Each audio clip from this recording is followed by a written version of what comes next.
Welcome to Shredder Fanfic. Like, subscribe, and hype video. Join members to gain early access to new videos. After the main character dies, he wakes up inside of Invincible and he soon finds out he is reborn as Nolan Grayson. The main character gets reborn just after Nolan had already killed the Guardians of the Globe. What is he gonna do? Will he betray the Viltrumites? Invincible, reborn as Omni-Man with Naruto. Summoning System. Chapter 31, Leaving, and New Beginnings. The sun was just beginning to set as Alan approached Nolan in the backyard, his posture tense and determined. Nolan, ever the calm and composed figure, stood by the edge of the yard, watching the sky. The weight of everything that had happened over the past days weighed on his shoulders, but there was still so much more to do. "Dad," Alan began, his voice steady. "I need to go."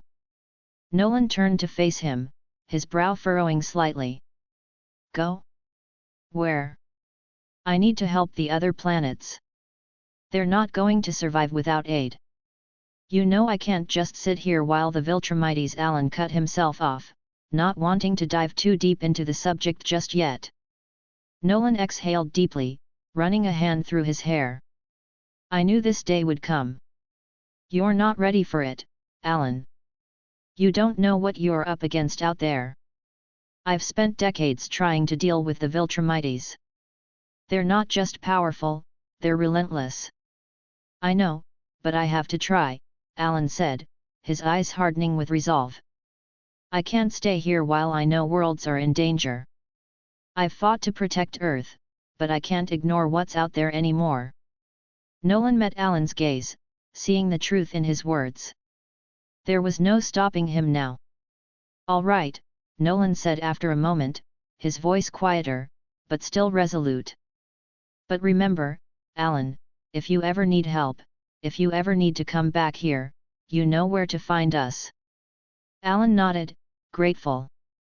He stepped forward, placing a hand on Nolan's shoulder. "I won't forget. I'll always come back if you need me." With a final nod, Alan turned and walked away, disappearing into the horizon. Nolan stood still for a moment, watching him go, the weight of his departure sitting heavily on his chest. After Alan left, Nolan gathered the others. He had a plan in motion, something that needed to be done immediately. With a deep breath, he led Naruto, Sasuke, Minato, Kakashi, and Itachi through the sky, heading toward the new base he had organized with Cecil's help. It was a well-hidden, high-tech facility, deep underground, just outside the city. Cecil had been more than happy to assist Nolan, as the new Guardians of the Globe were still forming and Earth needed all the training it could get. This base would serve as a new hub for training and defense. As they approached the facility, Nolan noticed a few familiar faces waiting for them. The new Guardians of the Globe, some of Earth's strongest heroes, were standing guard, including a few of the more recognizable figures from his previous battles. Cecil stood at the front, eyes scanning the group. "Nolan, I see you've brought the whole squad." His gaze lingered on the newer members, Naruto, Sasuke, Minato, Kakashi, and Itachi. "These are some impressive additions to your team. You weren't kidding when you said you'd be pulling out all the stops." Nolan gave a slight smirk. "Earth needs the best. They'll be trained here." As they walked inside, Mark was standing off to the side, clearly waiting for Nolan. His arms were crossed, his expression somewhere between confusion and curiosity.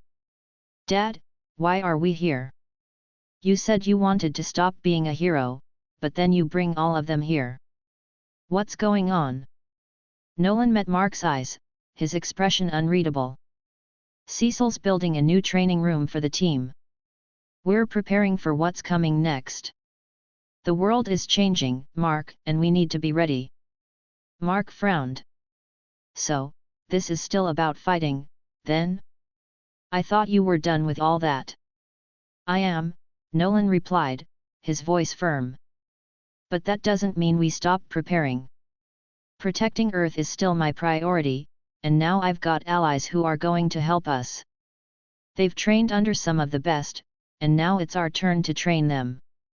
Mark remained silent for a moment, looking at the others, Naruto, Sasuke, and the others, who were already making themselves comfortable and preparing for the next phase of their training. He knew his dad well enough to understand that this was about more than just the current battle. Something bigger was coming, and whether he liked it or not, he had to be ready. "All right," Mark said, letting out a breath he didn't realize he was holding. "I'll join you. I want to see how they spar. But I'm not just standing by this time, Dad. I'm part of this." Nolan nodded. "You've earned it. You're more than just a sidekick, Mark."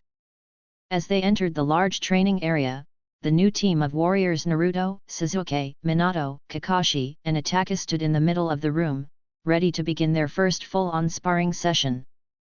They were calm but eager, knowing they had to push themselves to reach their new potential. Nolan motioned to Mark. "Get ready to watch. This is where it all begins." Mark was excited, and even more so when he realized that today would be the start of something new, not just for him, but for his brothers, his family. This was going to be their greatest challenge yet, but Nolan wasn't about to back down. The sound of fists slamming against each other, the clash of powers, and the crackling energy filled the air as they began their sparring matches. Nolan stepped back, watching intently, letting his sons push each other to the limits. This was only the beginning. As Mark joined them, standing off to the side, he couldn't help but feel a rush of excitement. This was his family, and no matter what challenges lay ahead, they would face them together. And Nolan? He was proud. Proud of what he had built, proud of how far they'd come, and ready to face whatever came next. His team was ready. Earth was ready. Chapter 32, Testing the Limits. The echo of punches landing against hardened flesh reverberated throughout the training area. Battle Beast was a relentless force, towering over the group of young warriors who were pushing themselves beyond their limits to keep up. Naruto, Sasuke, Itachi, Minato, and Kakashi were giving everything they had, but it was clear from the way Battle Beast effortlessly countered their attacks that they were outmatched in raw strength. Nolan stood at the sidelines, his arms crossed over his chest, eyes focused. He could feel the energy in the room, the tension, the effort, the determination. His sons were growing stronger, but Battle Beast's power was an entirely different level. It was exactly what Nolan had been hoping for, a real test of their abilities. Naruto was the first to charge, his shadow clones springing to life, surrounding Battle Beast from all angles. Battle Beast's eyes gleamed with excitement as he swung his fists, knocking Naruto's clones to the side like they were nothing more than annoyances. But Naruto didn't back down. He kept the clones coming, relentless, trying to outnumber him. Sasuke and Itachi worked in tandem, using their Sharingan to try and predict Battle Beast's movements. Sasuke went for a lightning-fast strike, while Itachi used his fire jutsu to try to create an opening. But Battle Beast was too quick, dodging and retaliating with bone-crushing punches. Minato and Kakashi weren't far behind, their speed and strategy giving them an edge. Minato teleported in flashes, trying to land hits from impossible angles, while Kakashi was using his Sharingan and lightning blade to cut through the air, hoping to catch Battle Beast off guard. Despite their best efforts, Battle Beast was still dominating. He was a force of nature, the kind of fighter who thrived in chaos, and it showed. "All right, Mark," Nolan said, watching his son closely. "You can join in now. Let's see how you stack up." Mark looked at Nolan, his face lighting up with excitement. He had been watching from the sidelines, waiting for the right moment, and now it was finally time. He shot into the air with incredible speed, landing in the middle of the battle. The group briefly paused, giving Mark room to move in. Finally. Mark grinned, adrenaline rushing through him as he clashed with Battle Beast. Battle Beast grinned back, a fierce smile tugging at his lips. "This is more like it," he growled, meeting Mark's attack head-on. Mark wasted no time, using his enhanced speed to dodge Battle Beast's powerful swings. His punches landed with the force of a freight train, but Battle Beast absorbed them without flinching, retaliating with brutal strikes. The two collided in a series of thunderous blows, each trying to outmatch the other. Nolan stepped back, watching the battle unfold with an approving nod. His son was strong, but Battle Beast was a different kind of fighter, one who thrived on combat, who fed off the thrill of the fight. The sound of footsteps approaching broke Nolan's concentration. Cecil appeared beside him, his hands in his pockets, a serious look on his face as he observed the battle below. "Looks like your boy is really holding his own," Cecil said, his tone casual but with an edge of interest. "So, Nolan, when do you think the first Viltrumite will come?" Nolan's gaze flickered to Cecil, his face darkening slightly. "Soon. But it'll be a low-tier one nothing Earth can't handle." He glanced back down at the sparring match, a small sigh escaping his lips. "What we need to worry about is when they start sending mid-tier and high-tier fighters. That's when things get real." Cecil raised an eyebrow but nodded, already processing the information. "I see," he said quietly. "And you think Mark will be ready by then?" Nolan looked over at his son, who was exchanging blows with Battle Beast, a fierce grin on his face. "He'll be ready," Nolan said, his voice steady. "He'll need to be."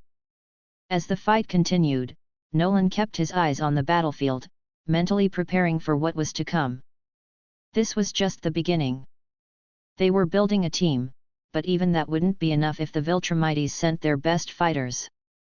For now, though, he would watch his sons grow stronger, just like he had in the past. But even he couldn't shake the nagging feeling that the real fight was just around the corner. Chapter 33, The First Encounter. The crack of thunder rumbled through the air, and the ground trembled underfoot as a sudden blast of energy surged from the distance. The sound was unmistakable, a collision of cosmic forces, a violent disruption in the air. Nolan's eyes snapped toward the direction of the noise, his senses alert as the hairs on the back of his neck stood on end. "Mark," Nolan's voice was calm but commanding, "stay close. We've got visitors." Cecil's voice crackled through the comms, and Nolan could hear the tension in his tone. "Nolan, what's happening? What was that noise?" Nolan didn't waste any time. "Viltrumites. 3 of them, it seems. Low level, but they're here." Mark turned to face his father, his expression serious. "3? You think they're here to check on you?" Nolan shook his head. "I don't know. But they're coming in fast. Let's handle this quickly." He looked back at the new guardians of the globe. "You guys stay focused. Attack the other 2. Mark, we'll take the one together." Mark nodded, his fists already charged with energy, ready to leap into action. He'd fought the Viltrumites before, but this time felt different. His heart raced, and his mind buzzed with excitement and anticipation. He had a chance to prove himself.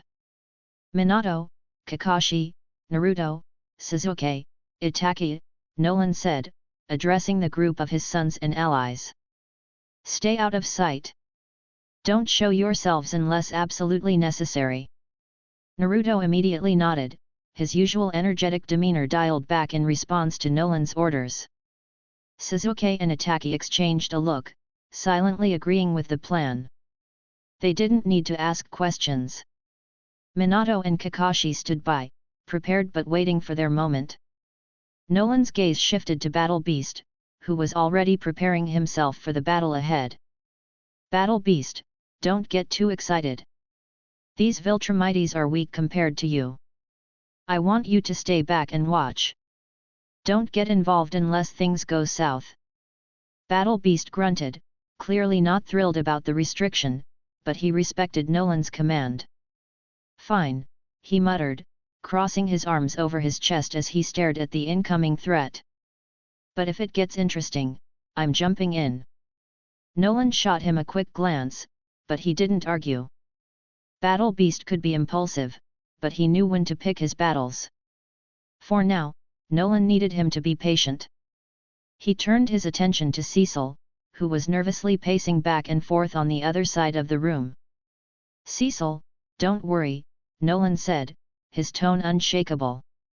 "These Viltrumites are weak. Maybe not that weak, but they're nothing we can't handle. If things go wrong, you can step in. But trust me, they won't." Cecil opened his mouth to respond, but before he could speak, the unmistakable figure of the 3 Viltrumites appeared in the sky. They descended rapidly, their massive forms cutting through the clouds with unnatural precision. Nolan narrowed his eyes, focusing on the group of invaders. They were strong, no doubt, but he could tell they weren't the top-tier warriors of the Viltrum Empire. The first Viltrumite, a tall and muscular figure, landed in front of Nolan and Mark with a crack of the earth beneath his feet. His eyes gleamed with cold confidence. "Nolan Grayson," the Viltrumite said in a low, grating voice. "The traitor. We've been sent to remind you of your true purpose." Mark stepped forward, eyes flashing with anger. "I'm not a traitor. I'm protecting Earth." The second Viltrumite, a woman with dark hair and a battle-worn expression, landed beside her comrade, sizing up Mark and Nolan. "You are nothing but a coward. The Viltrum Empire does not allow weakness." The third Viltrumite, smaller but with eyes that burned with a fierce, sadistic light, grinned as he cracked his knuckles. "Let's see how strong you really are." Nolan's gaze remained calm, even as the tension in the air thickened. "Mark," he said quietly, his voice a low growl, "take the left one. I'll handle the leader. The others stay out of sight." Mark nodded, his eyes locking onto the Viltrumite on the left. "Got it." The battle erupted almost immediately. Mark charged at the Viltrumite, their blows clashing with deafening force as the ground beneath them cracked and shifted. Nolan flew towards the leader, his fists already crackling with energy. The Viltrumite leader barely had time to react before Nolan slammed into him, sending him flying back through the air. The remaining Viltrumite, the woman, tried to engage with the new guardians of the globe. But their teamwork was impeccable, and they quickly overwhelmed her with their combined strength. Suzuki and Ataka's Sharingan worked in tandem to disorient her, while Minato and Kakashi used their speed to strike with precision. Battle Beast stood back, watching with narrowed eyes, a hint of boredom in his gaze. Nolan's voice was steady as he continued to batter the Viltrumite leader. "You've made a mistake coming here. Earth is not your conquest. Now leave, or you'll regret it." The Viltrumite leader growled, pushing himself back to his feet. He was stronger than Nolan had anticipated, but it wasn't enough. He attempted to land a blow, but Nolan dodged it easily and retaliated with a crushing punch to the Viltrumite's chest. The leader was sent tumbling through the air, crashing into a nearby mountain range. Mark, having dispatched his opponent, turned his attention to the leader. But before he could act, Nolan's voice rang out. "It's over. They won't be coming back anytime soon." The 3 Viltrumites, battered and broken, scrambled to their feet and quickly retreated, disappearing into the sky. Nolan turned to Cecil, who had been watching from a distance. "I told you not to worry," Nolan said, the faintest trace of a smile on his face. Cecil, though relieved, didn't seem entirely convinced. "That was too close. What if they send more next time?" Nolan's expression hardened slightly. "When they do, we'll be ready. But for now, Earth is safe." Mark landed beside him, his chest heaving with adrenaline. "That was too easy." Nolan nodded, but his eyes were distant. "This was just a warm-up. When the real fight comes, we'll need to be stronger." Cecil took a deep breath, then looked over at the group of new heroes. "They're getting stronger every day. But you're right. We'll need all the strength we can get." Nolan turned to face his son and the others, a steely resolve in his eyes. "We'll be ready. We have to be." As they all regrouped, the weight of the coming storm loomed overhead. The Viltrumites were coming, and this was just the beginning. Chapter 34, New Brothers, New Challenges. Nolan landed softly on the front porch, his eyes scanning the sky as the familiar ping of his system echoed in his mind. The promise he had made to the system had now started to fulfill itself. New cards, new brothers, each one bringing their own strength, their own aura. The air around the house felt heavier as he prepared to summon the latest arrivals. Inside, the house was filled with the usual activity. Mark was sitting on the couch, a look of exasperation on his face as he played on his phone. Naruto was bouncing off the walls, excited about the idea of having more siblings, while Sasuke and Itachi were calmly discussing something by the window. Battle Beast, ever vigilant, stood by the door, his gaze sharp. Nolan glanced toward the kitchen where Jebi was preparing dinner, her back turned as she hummed to herself, completely unaware of the new arrivals about to join the household. With a deep breath, Nolan focused. The system had given him what he needed, Kamui Obito from the War Arc, with his Rinnegan active in one eye, and Nagato, Pain, revived through Edo Tensei. Both would now be summoned to join his rapidly expanding family. Here we go, Nolan muttered to himself, then he activated the summoning. A burst of light erupted from the ground in front of him, and moments later, Obito Uchiha, with his Rinnegan glowing ominously, and Nagato in his Edo Tensei state, appeared in the living room. Mark froze. "You're kidding me," he grumbled. "Another one? How many brothers am I gonna get?" Naruto, not one to shy away from new faces, immediately rushed forward. "Hello, Big Brother Obito. Big Brother Nagato." He cheered with his usual enthusiasm. His excitement filled the room as he eagerly bounced up and down. Nagato looked down at Naruto, a faint, almost unreadable expression on his face. "Another energetic one," he muttered, though he couldn't help but feel a sense of calm around Naruto's boundless energy. Obito, adjusting his posture, seemed to take it in stride. "Looks like this place is getting crowded," he remarked with a smirk, his eyes scanning the group. Despite his past and the weight of his history, something about this group felt oddly familiar to him. Battle Beast, who had been standing off to the side, took one look at the two new arrivals and let out a low growl. "So, more warriors in the family. Stronger than the last batch." Nolan glanced at him, shaking his head. "They're not here to fight right now. They're family." Battle Beast grunted, his eyes narrowing as he observed the newcomers. He wasn't easily impressed, but the presence of those two felt different. "We'll see," he muttered under his breath. Meanwhile, Sasuke and Itachi exchanged glances. Sasuke tilted his head, his sharp eyes assessing Obito and Nagato. "So these are the new guys?" he asked with a raised eyebrow. "Looks like it," Itachi replied softly, his gaze lingering on Nagato. "We'll have to see what they're capable of." As the newcomers got their bearings, Jebi appeared from the kitchen, wiping her hands on her apron. She froze in the doorway, eyes widening as she took in the sight of Obito and Nagato. "Another two," she said with a tired sigh but a smile on her face. "I can't keep up with all these boys." Nolan chuckled.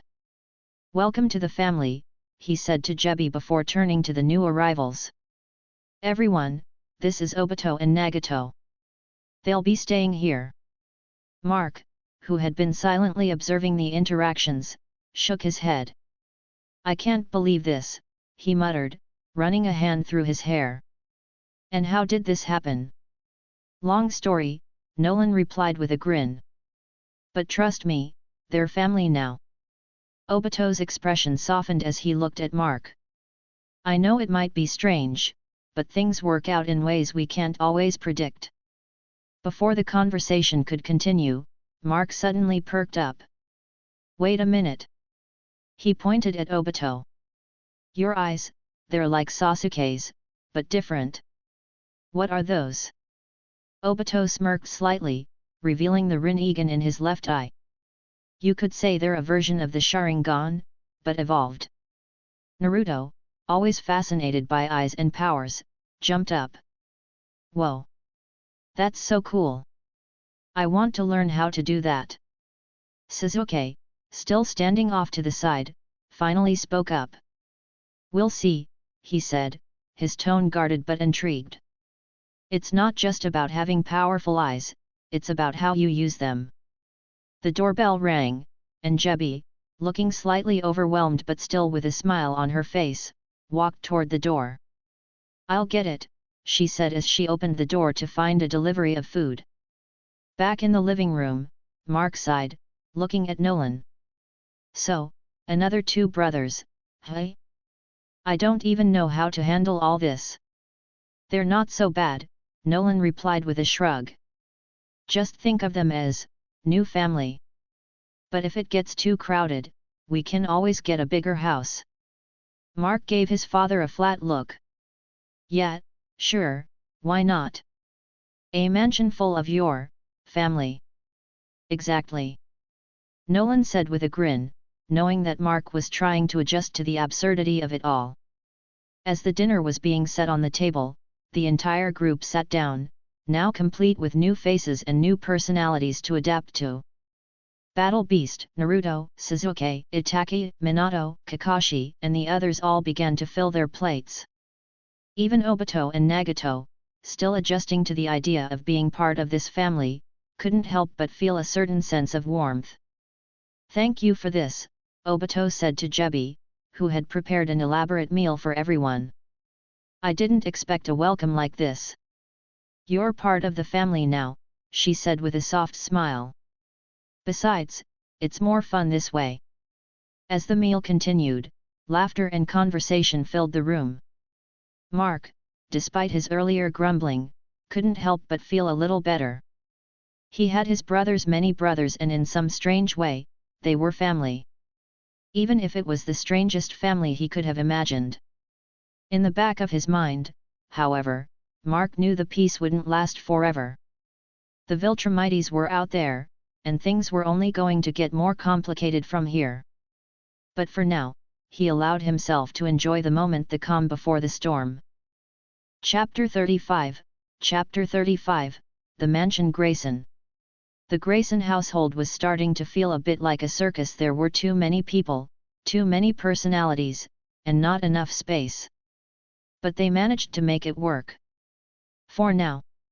It had been a few days since Obito created the house extension in the backyard, and Nolan couldn't help but grin at how much space they suddenly had. The Grayson mansion, as he liked to joke, was quickly turning into a reality. All right, Nolan said, looking around the living room. We need to talk about sleeping arrangements. Again.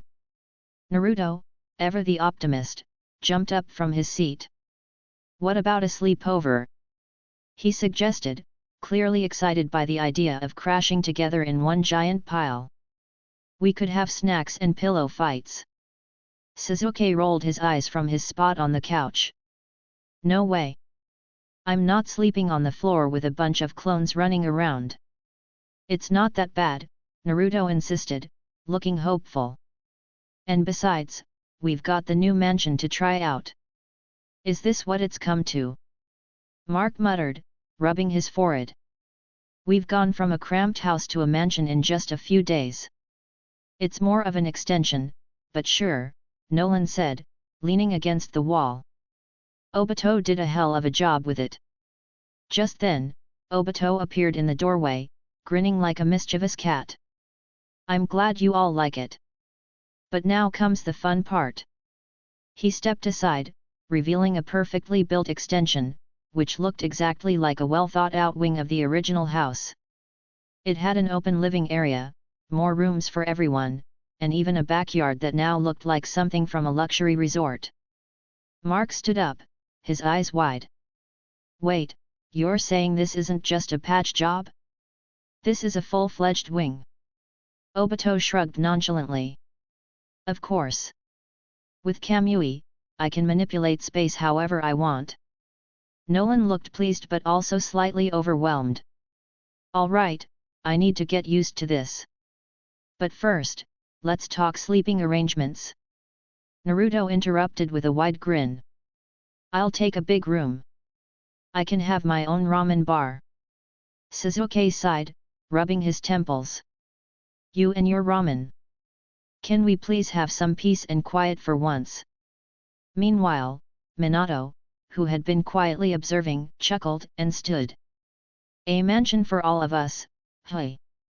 He walked over to the window, gazing at the massive space outside. I didn't think I'd ever see something like this. I think it's safe to say, Mark said with a grin, that we're not just a family now, we're a mansion of superheroes. Nolan stepped forward and clapped a hand on his son's shoulder. That's the spirit. It's not just about how big the house is. It's about the people inside it. Just then, Naruto's voice piped up again. So, do we get to decorate it too? Like, I call dibs on the biggest room. We'll see about that, Sasuke replied dryly, but there was a smile tugging at his lips. I'm sure we can all share. You know, like a family. As everyone dispersed to explore the new extension of their home, Nolan couldn't help but feel a strange sense of pride. It had only been a few days, but the Grayson family had grown closer than he ever thought possible. They weren't just dealing with the arrival of new family members or the strange events that followed, they were adapting and making it work, together. In the kitchen, Jebi entered, shaking her head with a resigned smile. I don't even know where to start with this house. How did you manage to turn this place into a mansion? Nolan grinned, shrugging. I have a lot of help. He glanced over at Obito, who was now busy chatting with Kakashi and Minato. Apparently, a little bit of space manipulation goes a long way. Well, now we just need to figure out where everyone sleeps, Jebi said, looking over at the new wing. But at least we won't be tripping over each other anymore. Naruto suddenly burst through the door, nearly colliding with a wall as he sprinted excitedly. I found my room. I call it. The ramen room is mine. Sasuke was close behind, more reserved but still looking interested. Do we get to choose rooms, or is there some weird family ritual? Whatever works, Nolan said with a chuckle, rubbing his temples.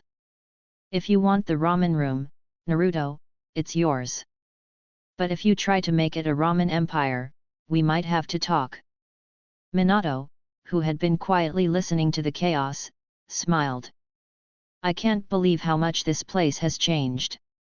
From a tight little house to this, it's like something out of a dream. Yet, we've got room for everything now, Mark said, glancing around. It's almost too much space. You'll get used to it, Nolan said, taking a seat at the dining table. Just don't let it go to your head, all right? We still have to figure out how to pay for all of this. Actually, Sasuke said, Naruto will pay for everything with his ramen fortune. He flashed a smirk, looking over at his overly excited brother. That's right. Naruto cheered. I'll be the ramen king. And I'll share all my ramen with everyone. Minato leaned back with a smile. Well, I guess if it's ramen, we're all in good hands. As everyone continued to talk, the realization slowly started to sink in, they were really a family. Sure, they had their quirks, their fights, and a lot of adjusting to do, but they were building something together. A home, a family, and a mansion that would always be there for them. A mansion where they could finally settle down at least until the next battle or strange event came their way. But for now, they would just enjoy their new home, laughter filling the rooms as everyone began to settle in. Chapter 36, Expanding Horizons. The day after the house extension was completed, things were still a little chaotic. It was one thing to have a big house, but now it had to be lived in.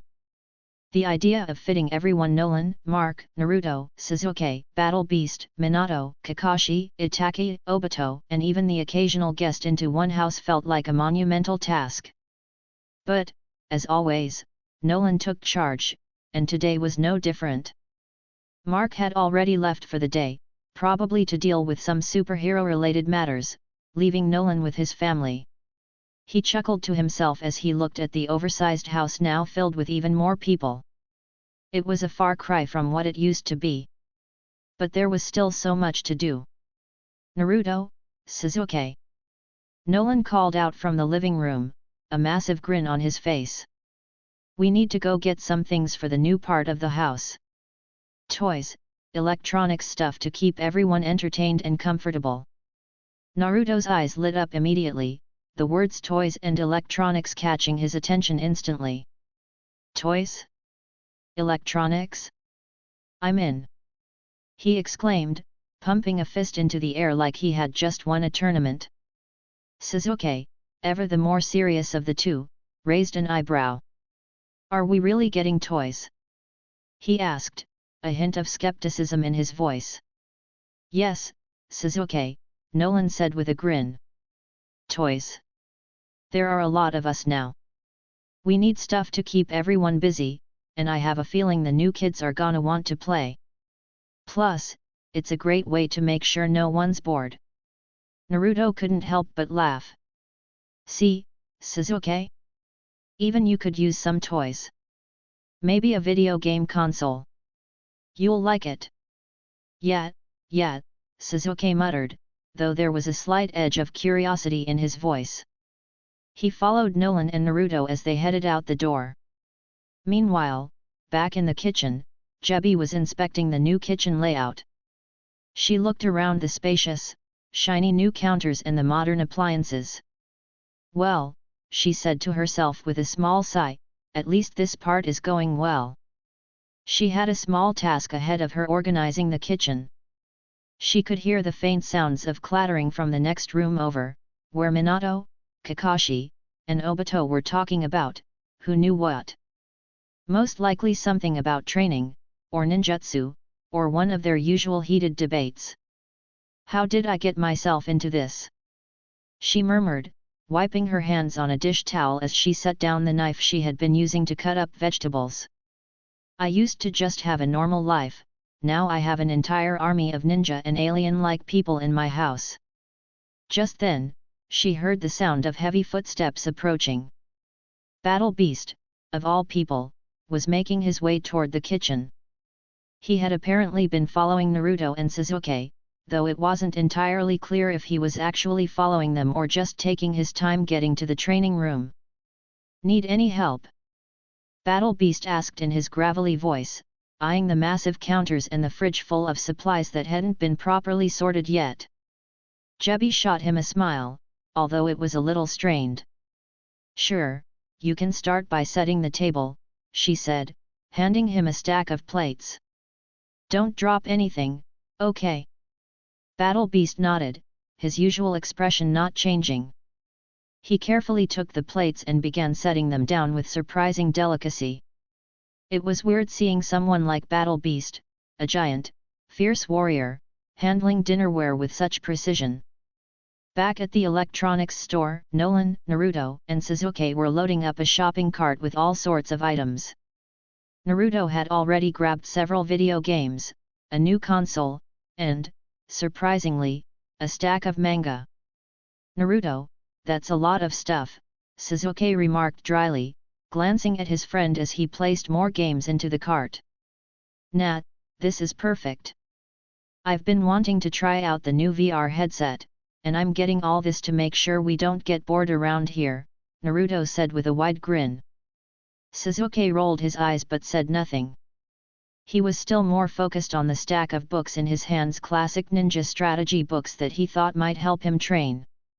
But he had to admit, even he was getting a little curious about this whole entertainment thing. Nolan, on the other hand, was looking at a few TVs and some high-end monitors, trying to figure out which ones would work best for the new house's setup. "What do you think?" he asked, pointing to a sleek, black television on display. "That one's perfect," Naruto said without hesitation, practically bouncing on his feet. "It's huge, and I can't wait to play games on it." Nolan nodded. All right, we'll take it. Later that afternoon, the group returned to the mansion, their arms loaded with bags and boxes full of toys, electronics, and various other things to make their new home feel more like home. Jebi had already started organizing the kitchen, and the scent of freshly made dinner filled the air as she set the table. As they entered, Naruto grinned from ear to ear. All right, time to set up the TV. Who's ready to play? Sasuke looked at him. I'm still not entirely convinced about this whole video game thing, but I guess it wouldn't hurt to try. Nolan chuckled. Don't worry, Sasuke. You'll be hooked in no time. Meanwhile, Battle Beast had already found his own little corner in the living room. He looked around, taking in the new environment with his usual intense gaze.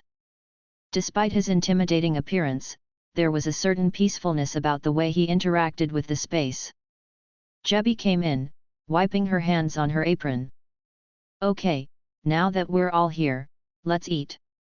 Everyone gathered around the table, the food spread out before them, and a sense of calm settled in. For once, it wasn't about saving the world, fighting monsters, or dealing with complex family drama. It was just about sitting together, eating, and enjoying a rare moment of peace. As they ate, Naruto kept up a steady stream of chatter, talking about his favorite video games, what he wanted to do next, and how he was going to beat Sasuke in every game. Sasuke just shrugged, his usual serious expression not faltering, though he didn't seem entirely uninterested. All right, Nolan said after a moment, setting down his fork and raising his voice slightly to get everyone's attention. Tomorrow, we start training. All of you. No more distractions. Naruto grinned. Yeah. I'm ready. Sasuke just nodded, already thinking about how much stronger he could get. Nolan turned to the group. This is home now, for all of us. I just want to make sure we're ready for whatever comes next. So, no slacking off, all right. Mark, who had just come home, walked into the room and raised an eyebrow at the large, enthusiastic crowd gathered around the table. I'm guessing you guys are settling in. Naruto jumped up from his seat. Yeah, and you've gotta see the TV we got. Mark smiled, though it was clear he was still processing how much his family had grown. But he couldn't deny it, things were finally feeling more normal. And he was glad to see his dad being more at ease, even if it was just for a little while. As the evening continued, the family enjoyed their meal, and even Battle Beast seemed to relax a bit. For once, it felt like they were more than just a group of warriors. They were a family, strange, mismatched, and unusual, but a family nonetheless. And Nolan couldn't help but smile, feeling for the first time in years that maybe, just maybe, this could be the life he wanted. Chapter 37, The Fight for Strength. The training session was intense. Nolan and Battle Beast were sparring inside the Kamui dimension, each strike sending shockwaves through the warp space around them. It was a test of raw power, a clash of titans. Nolan could feel the adrenaline surging through his veins as he matched Battle Beast blow for blow, each of them pushing the other to their limits. But just as the fight was about to escalate to another level, Nolan's phone buzzed. He glanced at the screen. It was a call from Jebi. Hold on, Nolan said, raising a hand to pause the fight. He swiped to answer. Jebi? What's going on? Nolan asked, his voice already shifting from relaxed to alert. Nolan, it's Cecil, Jebi replied quickly, her voice laced with worry. There's another Viltrumite. Her name's Anissa, and she's attacking Mark. She's overpowering him, he's on the ground, and she's threatening him. We need you now. Nolan's eyes immediately hardened, his expression serious. Where is he? Outside the city. I'll guide you there. Stay put, I'm on my way, Nolan said, his voice low and determined.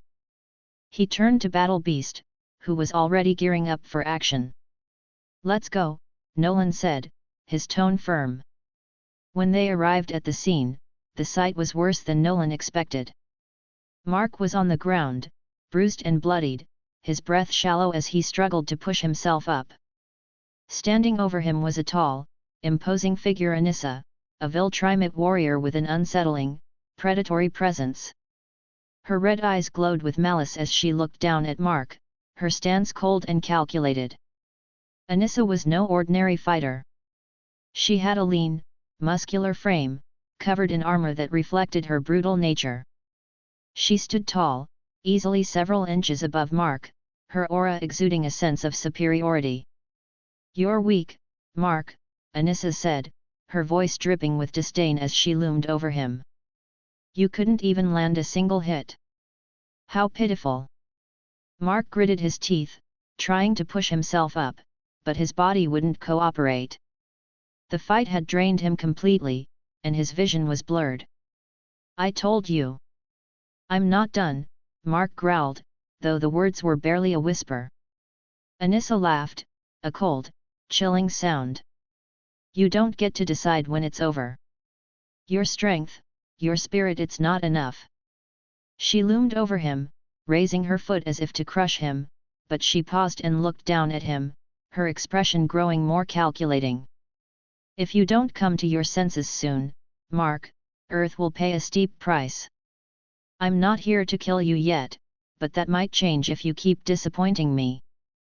Nolan's heart clenched as he saw his son struggling. He stepped forward, his eyes narrowing. "Enough," he said, his voice cold but commanding. "Anissa, that's enough." Anissa turned her head slowly, locking eyes with Nolan. You think you can stop me? Your son is weak. He hasn't learned the first thing about real power." Nolan stood tall, his posture unwavering. "I'm not here to stop you. I'm here to make sure my son learns. If you think this is over, think again. You've been allowed to have your fun, but that ends now." Mark's breathing was labored, but he managed to look up at Nolan. "Dad." Nolan cut him off, kneeling beside him. "You don't need to talk right now, Mark. You just need to listen. This is your test. You're learning. You've got this. Don't let her words get to you. You're stronger than you think." Mark swallowed hard, his body aching, but he nodded faintly, steeling himself. Anissa was clearly growing impatient. "This is pathetic," she muttered under her breath. "I've wasted enough time here." Without another word, she turned her back on Mark, as though dismissing him as an afterthought. "I'll be back," she called, her voice echoing with menace. "But next time, you won't get the chance to recover. I hope you realize that soon." With a flick of her wrist, Anissa disappeared into the distance, leaving the area in an unsettling silence.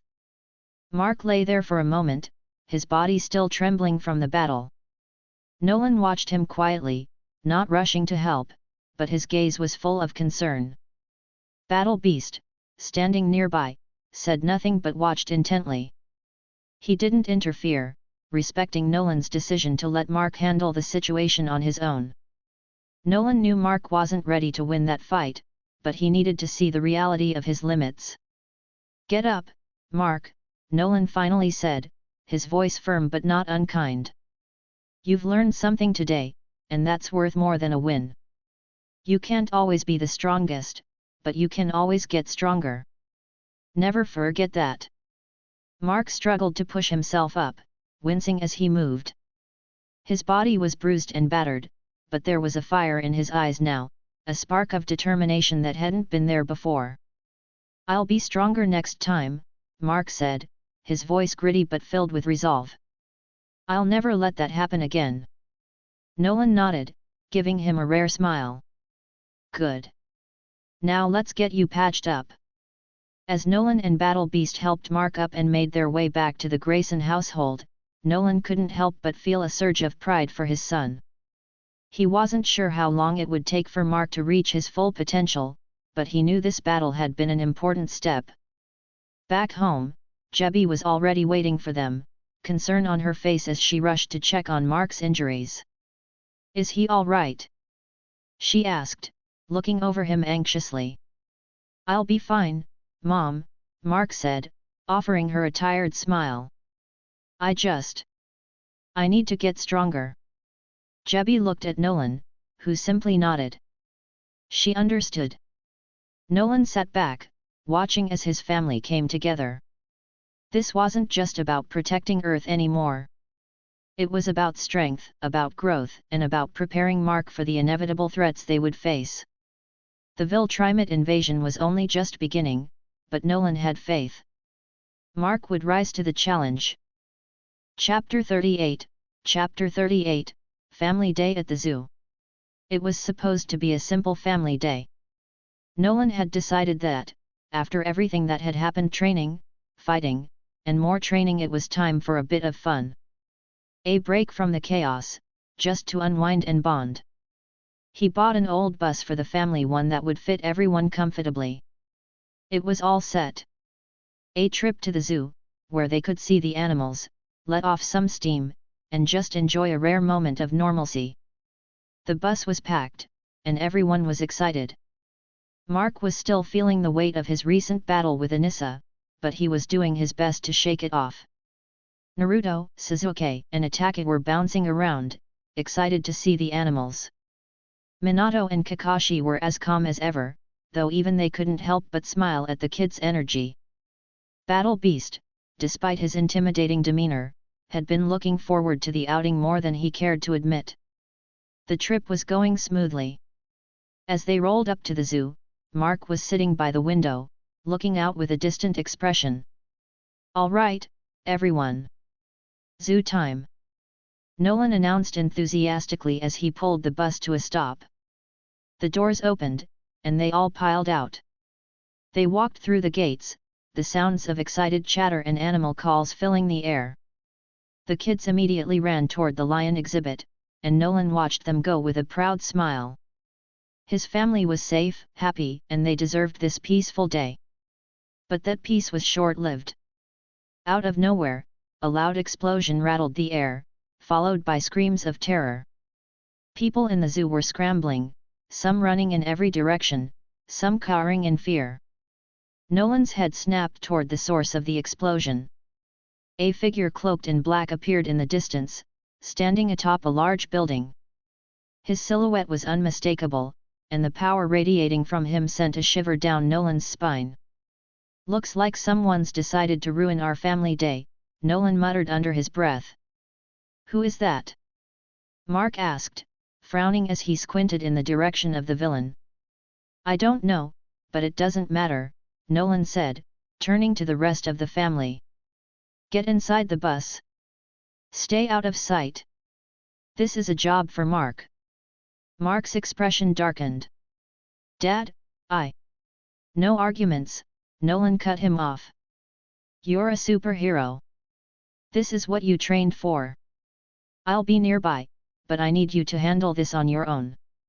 It's time to step up." Mark hesitated, but only for a moment. He knew his dad was right. He had to start taking responsibility. "I'll do it," Mark said, determination filling his voice. "Good. You've got this." Nolan nodded, a proud smile playing on his lips. As Mark headed toward the scene, Nolan watched him go, then turned to the others. "Stay here. It's safer inside."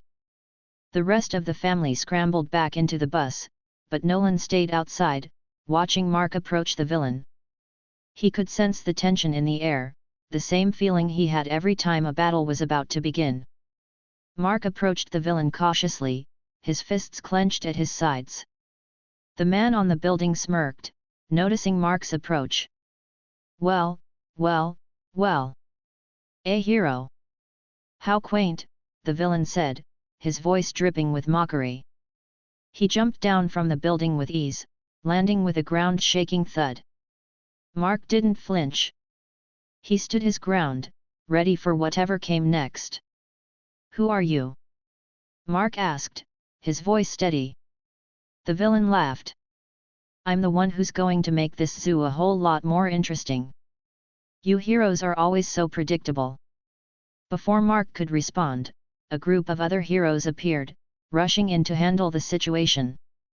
They surrounded the villain, prepared to engage. Mark stood back, watching the scene unfold, but after a few minutes, it became obvious that they had things under control. The villain was powerful, but not enough to take down a group of trained heroes. They fought, but Mark realized he wasn't needed for this battle. He stood there for a moment, then turned and walked back to the bus. He wasn't sure if he should feel relieved or disappointed, but one thing was certain: he wasn't needed here. As he walked back toward the bus, he heard a voice behind him. "Leaving so soon, kid?" The villain shouted from a distance, but Mark didn't turn around. He stepped back into the bus, where his family was waiting. "Everything okay?" Nolan asked, his tone casual. Mark sighed, running a hand through his hair. "Yeah, they've got it handled. I didn't really need to do anything." "Sounds like a typical day for you, hey?" Nolan chuckled. Mark nodded, still feeling conflicted. "Yeah, guess so. Just weird when you think you're needed and then you're not." "Don't worry about it," Nolan said, patting him on the back. "You did your part by being there. You're learning, and that's what matters." "Yeah," Mark agreed, feeling a bit better. He glanced back at the zoo, where the sounds of fighting had faded, leaving only a slight echo. "I guess the zoo's not as fun when someone tries to destroy it." Nolan chuckled. "You're not wrong about that. But hey, we're here to have fun, so let's not let some villain ruin it, all right? The animals aren't going anywhere." Mark grinned. "Right." The family piled back into the bus, and Nolan started the engine, heading deeper into the zoo. This time, they were determined to make the most of it. As they continued their trip, Mark found himself feeling a little better. The day might have started with an interruption, but it was far from ruined. There would be other battles, other villains, but for now, he could enjoy a peaceful day with his family, something that felt harder to come by these days. "All right, kids," Nolan said with a smile. "Let's go see the elephants." The kids cheered, and for a moment, everything was perfect again. Chapter 39, The Battle on Traxon. The trip back home was a quiet one, filled with the sounds of quiet chatter and laughter, the family still reeling from the earlier zoo incident. But soon, the mood shifted as dinner wrapped up, and Mark sat down next to Nolan, looking more serious than usual. "Dad," Mark said, his voice a little tense. "I just got a call. A planet needs help. Traxon. It's being attacked by Viltrimate forces. They called for assistance. I have to go." Nolan paused for a moment, then nodded slowly. "I understand. You can't ignore it, especially if they're facing Viltrimates. But be careful. It might not be as simple as it sounds." Mark nodded. "I know. That's why I want to bring someone with me. Someone strong." He turned to face Battle Beast, who had been quietly sitting at the table, his gaze always focused, like a predator observing its surroundings. "Battle Beast, you think you can come with me? I'm gonna need someone who can hold their own." Battle Beast looked up, his usual gruff demeanor unchanging. "Of course. A good fight is all I need." "All right," Nolan said, standing up. "I'll get everything ready. You know how to reach me if things go south, right?" "Yeah, we'll be fine," Mark said, already standing up, determination set on his face. "Thanks, Dad." With that, the three of them, Mark, Nolan, and Battle Beast, prepared for departure. Nolan gave his son a final piece of advice before they left. "Stay sharp, Mark. The Viltrimates don't take prisoners, and if you're outnumbered, don't hesitate to call for backup." "I will," Mark replied, giving a nod of determination. Then, they took off, flying through the sky and heading to their destination. The air seemed thick with anticipation as they prepared to fight once again, this time on an entirely different planet. They arrived on the desolate, alien landscape of Traxon, a planet with an almost eerie stillness to it. Towering structures loomed above, their sleek, insect-like design making the planet's cities look like something straight out of a sci-fi nightmare. The inhabitants of Traxon, humanoid in shape, were covered in hard, chitinous exoskeletons, resembling the insect creatures that called this place home. Their antennae twitched nervously as they prepared to meet the newcomers. Before they could get too comfortable, the ground beneath them trembled, and Mark, Battle Beast, and Nolan knew exactly what that meant. The sounds of war, the unmistakable clash of armies reached their ears. It had already begun. "We need to act fast," Mark said, his expression hardening. "We can't let them take the planet. We can't afford to lose anyone." Battle Beast smirked. "Good. I love a good challenge." Nolan kept his expression steady but gave a single nod. "Let's do this. Stick together." The trio set off in the direction of the conflict, their footsteps heavy with purpose. As they approached the battlefield, they saw it a clash between the Viltrumites and the insectoid natives of Traxon. The Viltrumites, in their typical form, were hulking figures of raw power, with their brutal strength easily overwhelming the alien defenses. It didn't take long for the three of them to engage the Viltrumites. Mark immediately squared off with one of the larger Viltrumites, its jagged claws raised in attack. He wasn't sure what level of power he was dealing with, but he was already in motion, delivering a powerful punch to the Viltrumite's chest, sending it stumbling back. But the creature recovered quickly, roaring in fury and charging back at him. Nolan and Battle Beast were already locked in combat with their own enemies. Nolan's strikes were precise, aimed to incapacitate, while Battle Beast reveled in the chaos, his fists slamming into the Viltrumites with bone-crushing force. Mark, however, was struggling. His opponent was skilled, stronger than most he had faced, and despite his best efforts, he found himself on the back foot. As he dodged one of the Viltrumites' strikes, he stumbled, and before he could react, the creature had him pinned to the ground. "You're weak," the Viltrumite growled, tightening its grip around Mark's throat. "You may be strong for a human, but here, you are nothing." Mark fought back, but he was losing strength fast. The Viltrumite was overwhelming him, and he could feel his consciousness starting to slip. Just as the Viltrumite's claws began to close around his neck, the creature paused, seemingly hearing something. "You're lucky," the Viltrumite said, its voice full of smug satisfaction. "We don't need you dead just yet." It turned, dragging Mark with it as it moved toward the two other Viltrumites who were engaged with Nolan and Battle Beast. "You've failed, human. But we can still make a deal. We'll take a few of your people back, and you can live to see your planet crumble.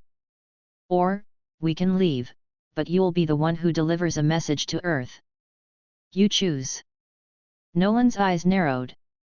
He and Battle Beast had successfully defeated the other two Viltrumites, but this one, the leader, was different. He wasn't just here to conquer, he had an agenda. "Let him go!"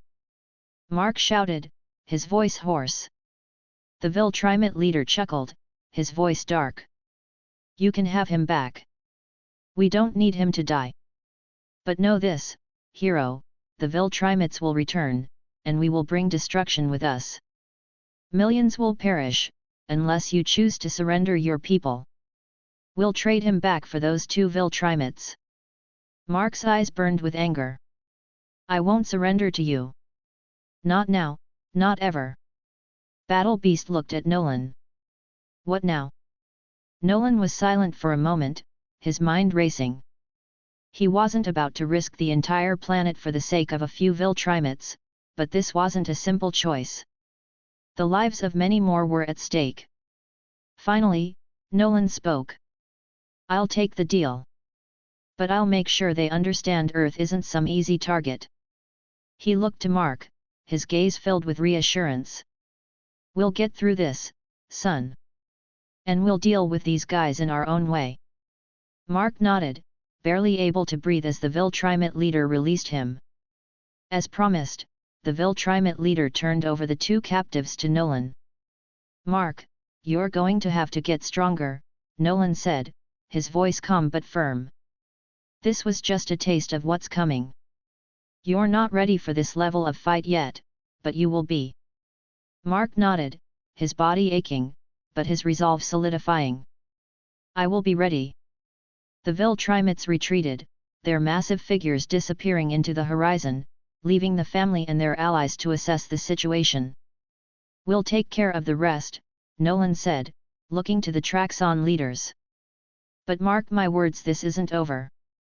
And as the dust settled, the family prepared to face an even greater challenge ahead. Chapter 40, A Time to Talk. The atmosphere was tense as the three Viltrimates retreated back into the distance. Their threats echoed in the air long after they were gone. Mark, still bruised and battered from his encounter, stood up slowly, wiping the blood from his lip. Nolan was beside him almost instantly, checking him over for injuries. Battle Beast was already making his way back to where the Traxon leaders stood, his posture relaxed, but his face still full of the hunger for battle he always carried. "Mark, you good?" Nolan asked, his voice filled with concern as he examined his son's wounds. Mark gave a faint nod, his body aching, but his eyes burning with determination. "Yeah, I'll be fine. It's just a scratch." He clenched his fists and shook his head. "I'm getting tired of getting knocked around like that." Battle Beast glanced over at them, a grin on his face. "Well, you're not the first to get humbled. But the good news is, you'll live and you'll learn." Mark turned his head, meeting his gaze. "I'm serious, Battle Beast. I need to be stronger. This can't keep happening." Battle Beast shrugged. "You've got a strong bloodline, kid. You've got the potential. Now it's just about tapping into it. If you can survive a few more of those fights, you'll come out stronger. The real question is, how badly do you want to get stronger?" "I want to be able to protect people," Mark said, his voice unwavering. "I want to be able to stand up to the Viltrimates without relying on anyone else. I don't want anyone else to get hurt because I'm not strong enough." Nolan, who had been quiet for a moment, finally spoke. "That's the right mindset. But strength isn't just about physical power, Mark. You'll learn that soon enough. It's about knowing when to fight, when to fall back, and when to call for help. Strength isn't always about going toe-to-toe with someone. Sometimes, the strongest thing you can do is know when not to engage." Mark turned to his father. "I get that, but I don't know if I'll ever feel ready to stand up to them, you know? If that's what it takes to protect Earth, to protect everyone I love, then I have to be prepared." Nolan placed a hand on Mark's shoulder, giving him a firm look. "And you will be, son. You're already doing everything you can. But you can't do it alone. That's why we're a family, Mark. When things get tough, you can count on us." Mark nodded, but the frustration was still there, burning in his chest. "But, it's not enough. Not for them. For the Viltrimates." Battle Beast's grin widened at Mark's frustration. "You'll come to understand, boy. It's not about fighting with everything you have all at once. Sometimes, you need to fight smart. You think the Viltrimates are the only ones with plans? They're not the only ones who can think ahead. But you've got more to learn, and that's the fun part." Mark didn't respond immediately, his mind buzzing with the weight of Battle Beast's words. Meanwhile, the Traxon leaders, who had been observing quietly, approached the group.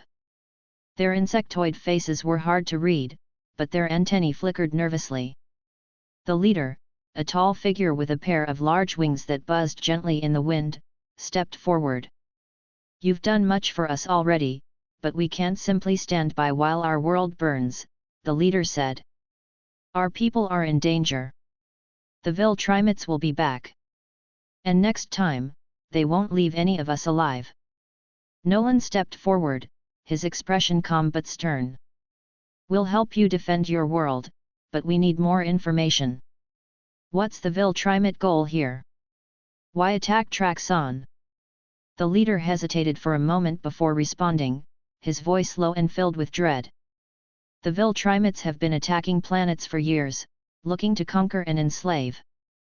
But recently, we've learned that they're seeking something from our world. Something they believe we have that could tip the balance in their favor. We don't know what it is, but we know it's powerful." Mark, having regained some of his composure, stepped forward. "Something powerful? What do you mean by that?" "We've got our theories," the leader replied, "but no one knows for sure. What we do know is that the Viltrumites won't stop until they get it." Nolan crossed his arms, considering the information. "And you don't have any other defenses? You've been fighting them for a while. What's been stopping them?" "The Viltrumites are ruthless. But our warriors are strong.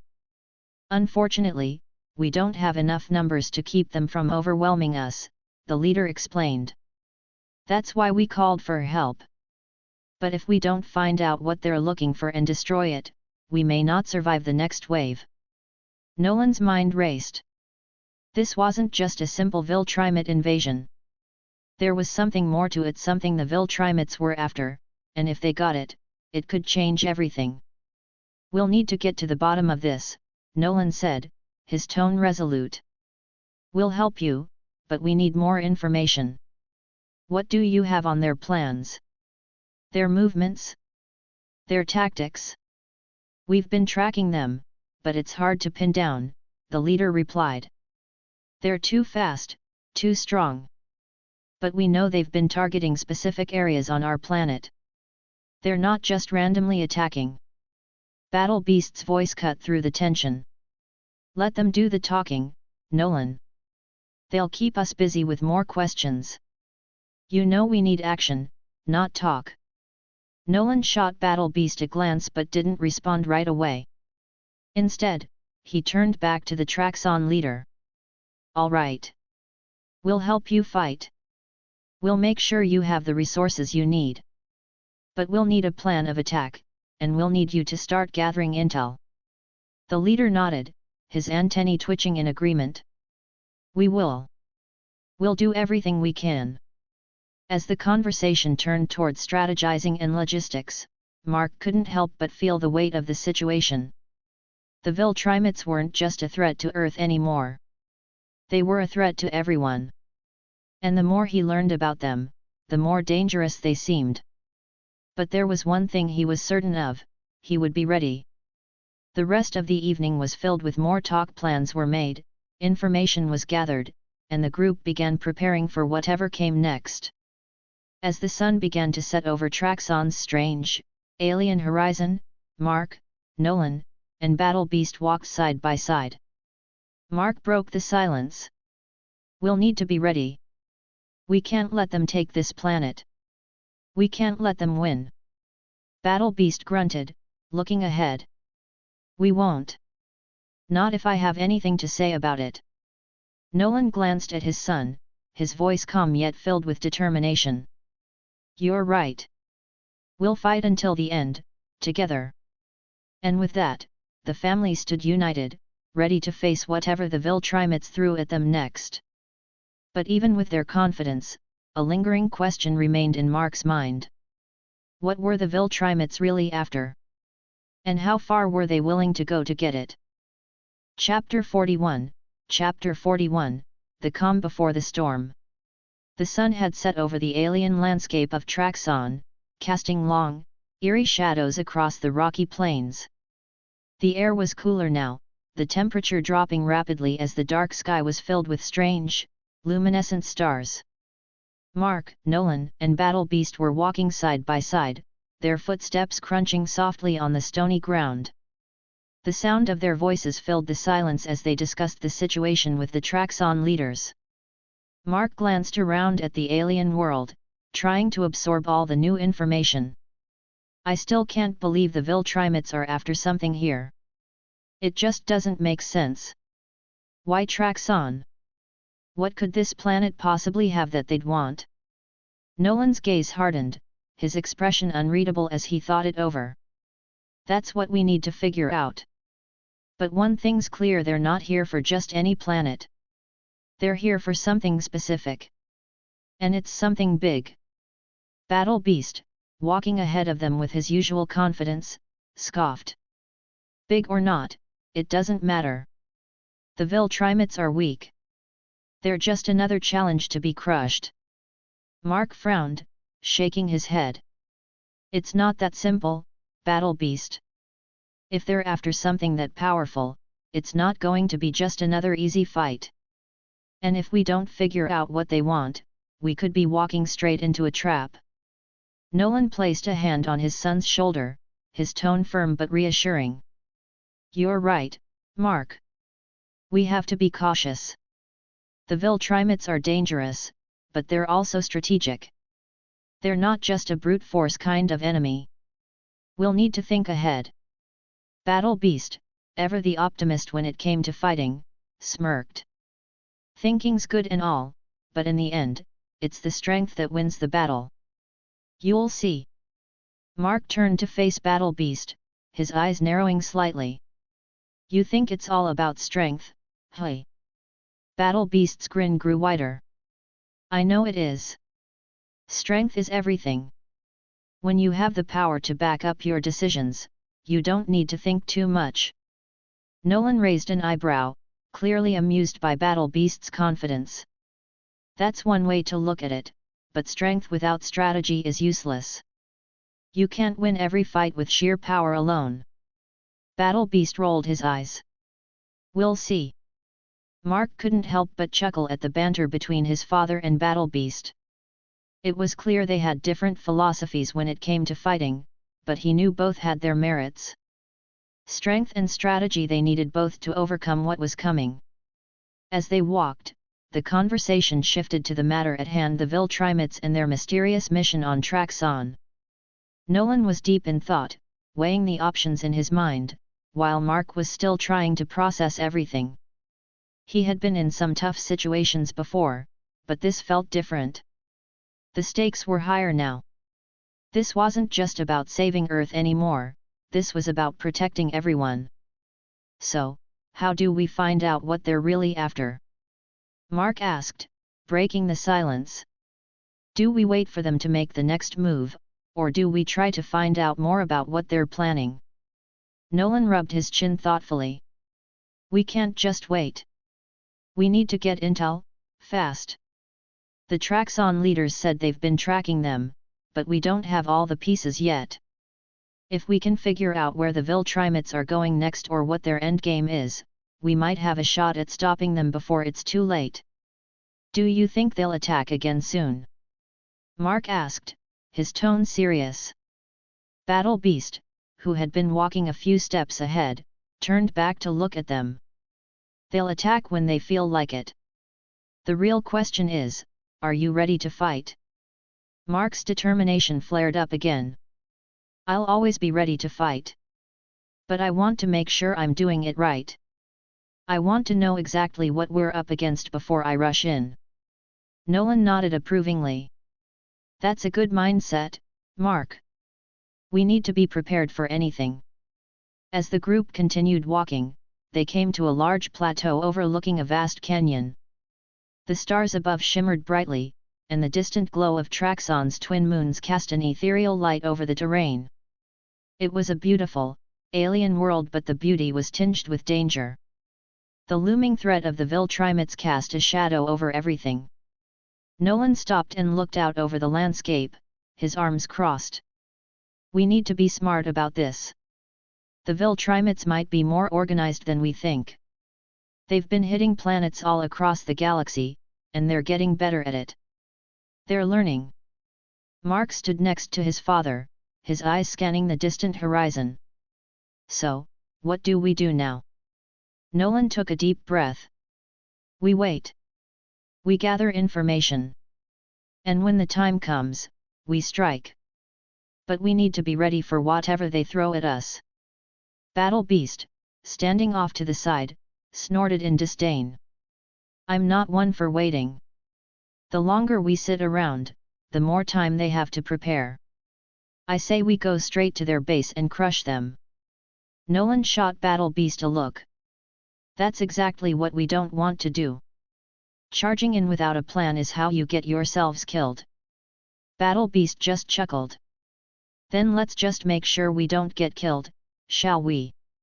The tension between them was palpable, but it was clear that their different approaches to fighting, Nolan's tactical mindset and Battle Beast's brute force, complemented each other in ways they couldn't quite admit. Mark understood both points of view. He wasn't sure which side of the argument he agreed with, but he knew that the Viltrumites were too dangerous to take lightly. Well, what if we send someone to infiltrate their ranks? Mark suggested, the wheels in his mind turning. We could find out what they're really after, and maybe get a better idea of their plans. Nolan looked thoughtful for a moment before nodding. It's a possibility. We'll need someone who can blend in, someone who can get close without drawing attention. It'll be risky, but it might be our best shot. Battle Beast? Mark asked, raising an eyebrow. You up for some stealth? Battle Beast shot him a look, his eyes narrowing. Stealth? I prefer to fight. But if it means taking out more Viltrumites, I'll do what I have to. Nolan looked at his son, his expression serious. We'll need to work together on this. We need to figure out what they're after and stop them before they can do any more damage. The group stood together, their minds focused on the task at hand. The Viltrumites were coming. And they would need every ounce of strength and strategy to defeat them. As the stars twinkled above, Mark felt a sense of resolve settle in. He had a lot to learn, but he was ready. The battle was far from over and they would need to fight smarter, not harder, if they wanted to win.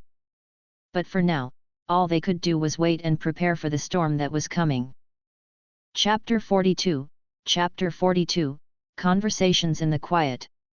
The calm of the alien night hung over the trio as they stood on the plateau, the cool breeze swirling around them.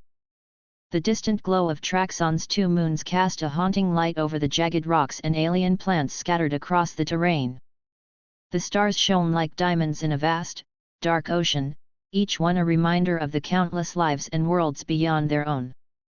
For a moment, everything seemed peaceful, almost serene. But it was a fleeting peace. The threat of the Viltrumites loomed over them, and Nolan, Mark, and Battle Beast all felt it.